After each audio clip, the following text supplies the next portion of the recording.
great pleasure to welcome actor and activist Kendrick Sampson. His credits include HBO's Insecure and The Vampire Diaries.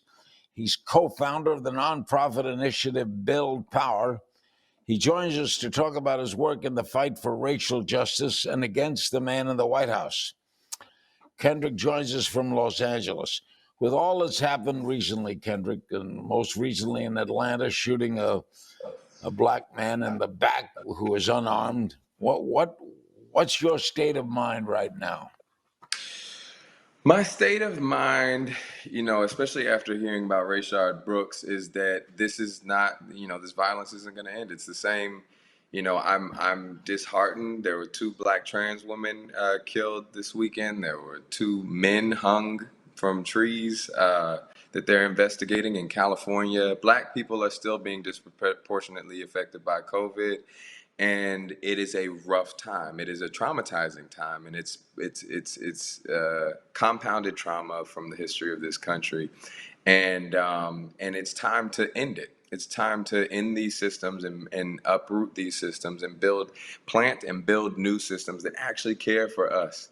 I'm encouraged by a lot of the wins that are happening of school districts canceling their contracts with police departments, and Minneapolis city council voting to dismantle their police department, and different cities saying, I think San Francisco said that they were not going to use police for nonviolent crimes. There's things that are happening all over the country. We just met Black Lives Matter Los Angeles and myself representing Build Power just met with the city council here in Los Angeles to give a special presentation on reimagining public safety and defunding the police. And they heard us and they understood us and they stand with the same ideologies. Now we need them to take action.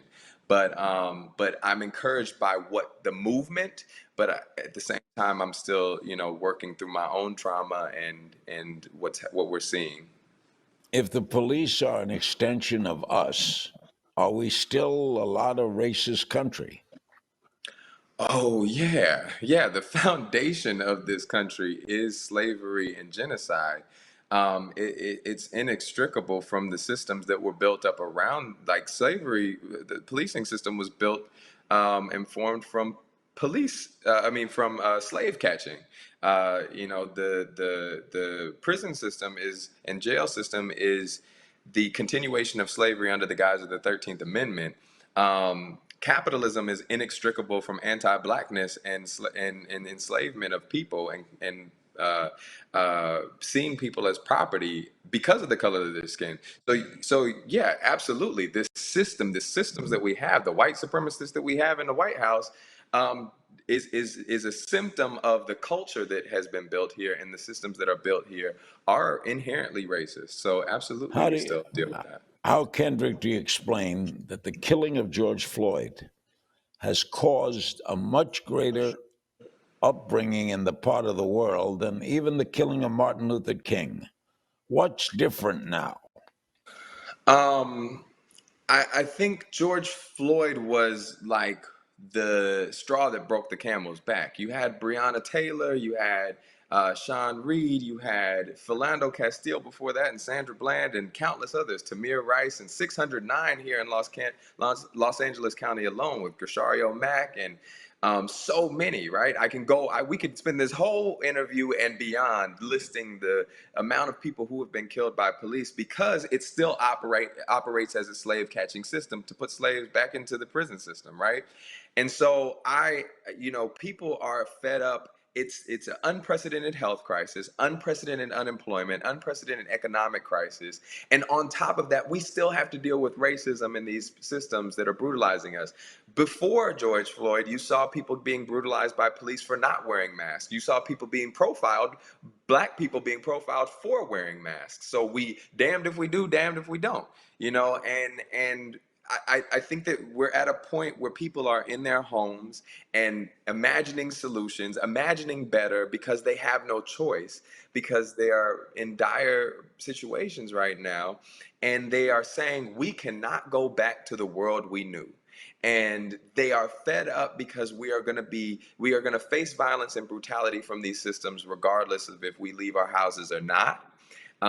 Even stuck in our homes, we are still being, facing a system that prioritize a healthcare system that prioritizes profit over people. That is violent. And so people are fed up with the violence and they're done with it. And you have somebody who's encouraging it in the White House. So we're not going back, is what I think. We're in an unprecedented situation where people are saying, absolutely not. We are not. We cannot go back. The world we knew is done, and we're going to build better.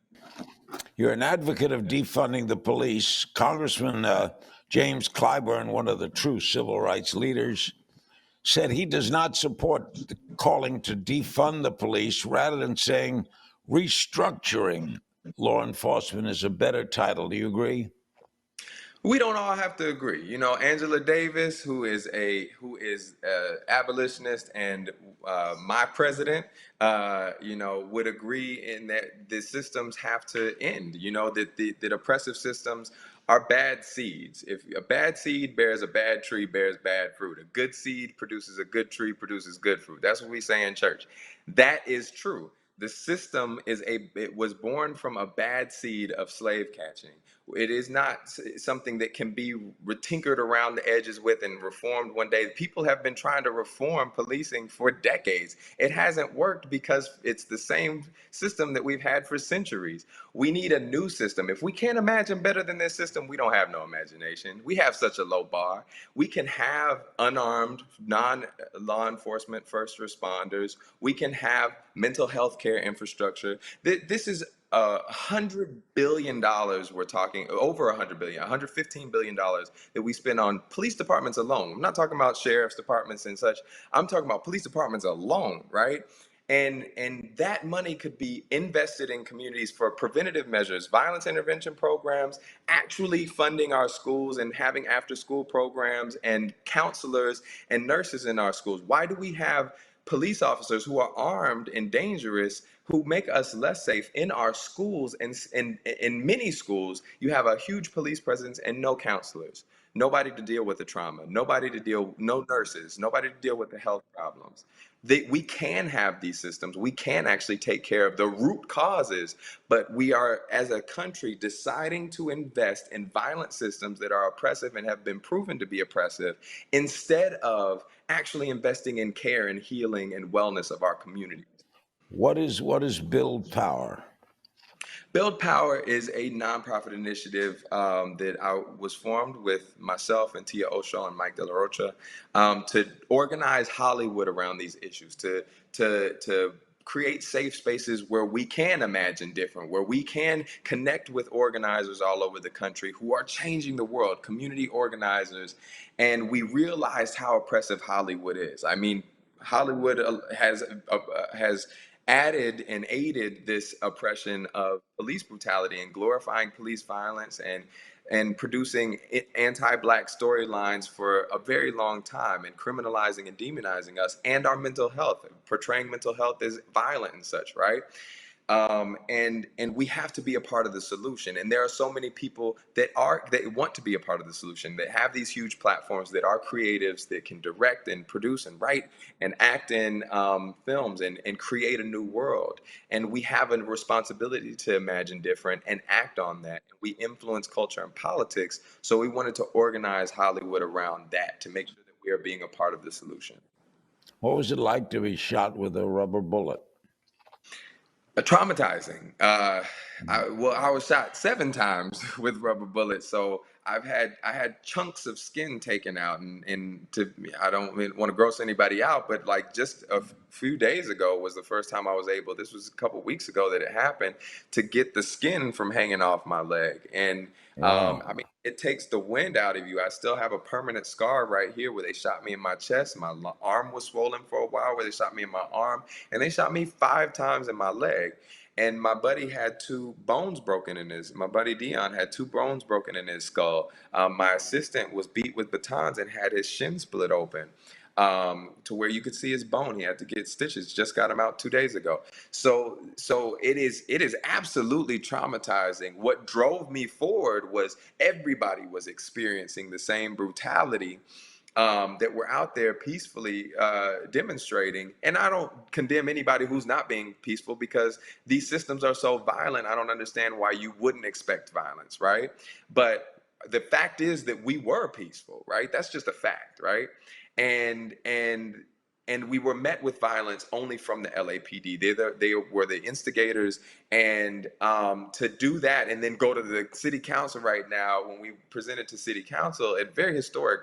Black Lives Matter being invited to do a special presentation on reimagining public safety, and the people that greeted us, was a police officer escorted us in, and a police officer was used to stand there and take our temperature before we went into the chamber. Why? You have staff, you have medical professionals. It is just another example of a waste of money that could be invested in something that actually is healing to us. Kendrick, what do you make of our president? I think he's trash. I think he's a trash human being. I think he is a white supremacist. He has been very blatant about showing it. And I want to encourage people that our ancestors didn't ever win by working within systems that were built to oppress. They were built for injustice, right? And so we have to think about what many countries have done when a leader is fascist and oppressive, blatantly oppressive, and ill-equipped to handle any sort of leadership. And I have a lot of curse words that I want to add in there, but I'm doing my best to be respectful of you. But I think he is a trash human being, and there's no leadership quality in him. And we need to think about how to work around these systems, outside of these systems, in order to remove him from office. Not impeachment in these systems, the methods that they've instituted, and tell us the parameters that they've set for us to achieve justice, because we're not going to achieve it in those systems. Make sure that he's not an option by November. He shouldn't be an option. That is not democracy. Choosing between him and another candidate, any other candidate, is not democracy. Hey, Kendrick, thanks for your time today. Always great seeing you. You as well. Thank you.